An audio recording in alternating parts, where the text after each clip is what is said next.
Hammaga salom, sizlar bilan Zenix va mening bugungi videomga xush kelibsiz. Men bugungi videomda Aternos orqali qanday qilib server ochishni o'rgataman. Agar sizlarga bu video qiziq bo'lsa, unda men boshladim. Birinchi bo'lib Google yoki Chrome'ga Aternos deb qidiruv beramiz.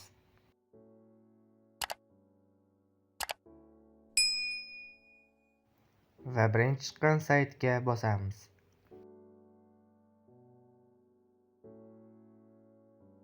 Va shu yerda playni bosamiz. Va sizda shunday oyna ochiladi va Creative Plus tugmachasini bosasiz. Va o'rtadagi Minecraft Bedrock Editingni bosamiz. Bu telefondan kirish uchun. Qolganlari Hytale yangi chiqqan o'yin va mana bu plus tugmachani bosamiz yana.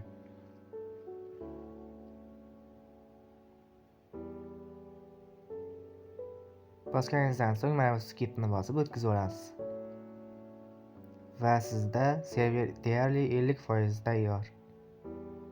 Endi buni sozlash qoldi. Va mana bu pastdagi server tugmachasini bosamiz. Optionsni bosamiz. Bu serverni sozlash uchun.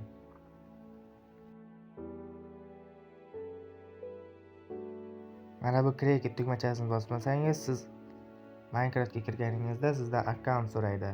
Agar shuni bosib qo'ysangiz, sizdan hech qanday akkaunt so'ramaydi va mazza qilib server o'ynashingiz mumkin do'stlaringiz bilan. Va game mode difficult normal, game modeni survival qilsangiz bo'ladi va server tugmachasini bosib yana bosh sahifaga qaytasiz.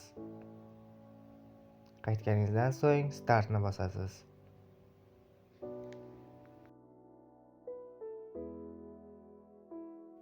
Va ruxsat berishni bosasiz, ya'ni yashil tugmachani. Va shu yerda men versiyani tanlamagan joyim esimdan chiqib qolibdi. Qani unda versiyani ham tanlaymiz.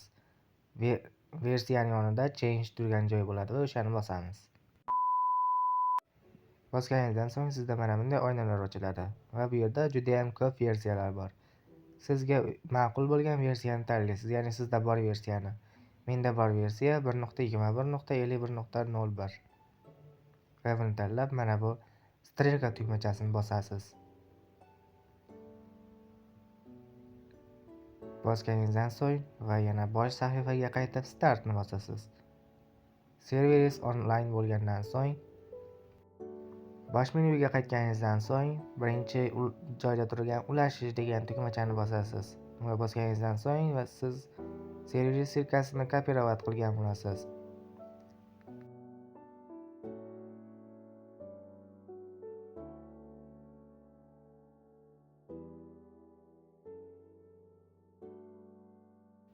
Bugungi videoyim shu joyda yakun topadi. Keyingi videoda mod qo'yish va karta qo'yishni o'rgataman. Albatta bu video ostida 10+ like bo'lsa. Videoyimni shu joygacha ko'rganlarga addushi rahmat va keyingi videoda ko'rishguncha sog' bo'ling, salomat bo'ling. Kanalga obuna bo'ling, videoga like bosing va do'stlaringizga ulashib qo'ying.